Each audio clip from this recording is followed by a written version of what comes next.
Lesson number 2, living by faith. Foundational to becoming a good steward is trust, or faith, as we call it as believers.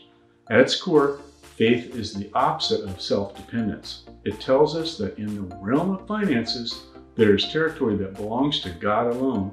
Such quickly runs against the way of the world in its thinking. However, we have examples in and outside of the Bible to help us. One from the Bible is the story of the widow who gave her last bit in full view of Jesus and his followers. She gave more than all the others, as they watched, the Bible tells us, because she gave the last that she had to live on.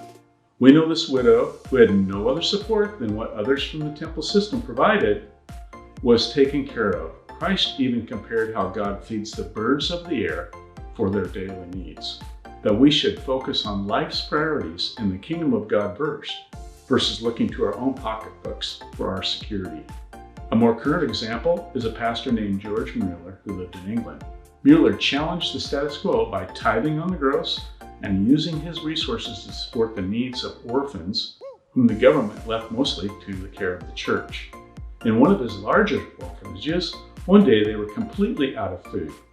He had all the children and workers praying for breakfast, but nothing came in. Minutes later, there was a knock at the door.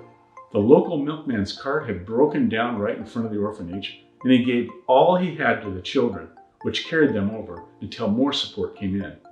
Later, his faith and works became known to the government, and in a few years, recognizing the dire situation, the Queen put Mueller in charge of all the orphanages in England, which radically changed the situation for good. Note how it all began? Mueller had faith and acted tangibly and faithfully in his giving and actions. He was a good steward in all respects.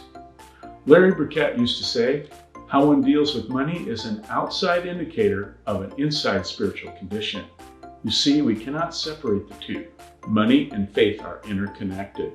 Rule number 3 of the latter steps, give, for giving breaks the power of money. Mueller proved it. Giving releases God's power. Jesus said, my peace I give unto you, not as the world gives. So let your heart not be troubled. So we have a trinity of doctrines, so to speak.